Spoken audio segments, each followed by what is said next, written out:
Binuking ni PBBM ang usapin ng WPS o West Philippine Sea na sinasabi nga meron daw gentleman's agreement si Xi Jinping at si Tatay Digong. Hindi raw ito isang gentleman's agreement kundi itong sinatawag na secret agreement. Ano kaya ang secret agreement? Yun daw ang gustong malaman ni PBBM kung ano talaga ang nangyari sa usaping ito sa pamamagitan ng Pilipinas at China na patuloy na binubuli ng mga Chinese militia vessel ang mga barko ng ating sandataang lakas, ang Philippine Coast Guard, ang Philippine Navy, pagka mag-resupply mission sila sa BRP Sierra Madre na nasasakupan ng Ayungin Shoal.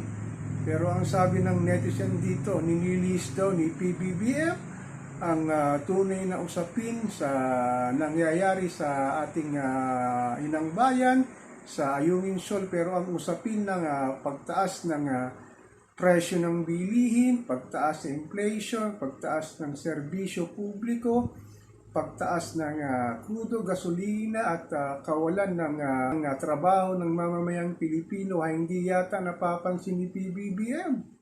Sabi nga ng ilang political analyst sa pag-upo ni PBBM na halos 2 taon na ay wala raw nangyari sa ekonomiya ng Pilipinas.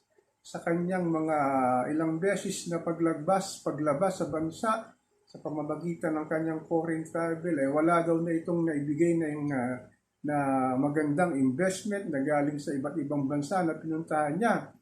Puro lang daw pledges ang nangyayari at pinangangako naman ng mga napuntahan niyang bansa na mag-i-invest sa Pilipinas, pero wala daw nangyayari ito.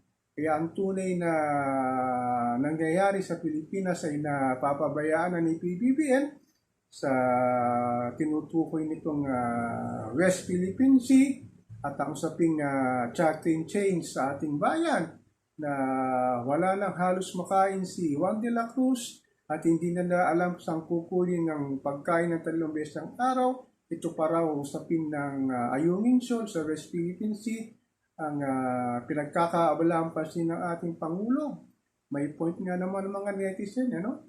Grabe na yung hirap ng buhay sa ating bansa. Masyado ng mataas ang mga presyo ng bilihin at ang ating mga taong politiko ay walang ginagawa kundi mamulitika at pag-usapan ng mga hindi dapat pag-usapan na dapat problemahin nila at ayusin nila ang kapakanan ng mamamayang Pilipino na patuloy na naghihirap sa nangyayaring krisis sa ating bayan na sobrang taas na ng bilihin.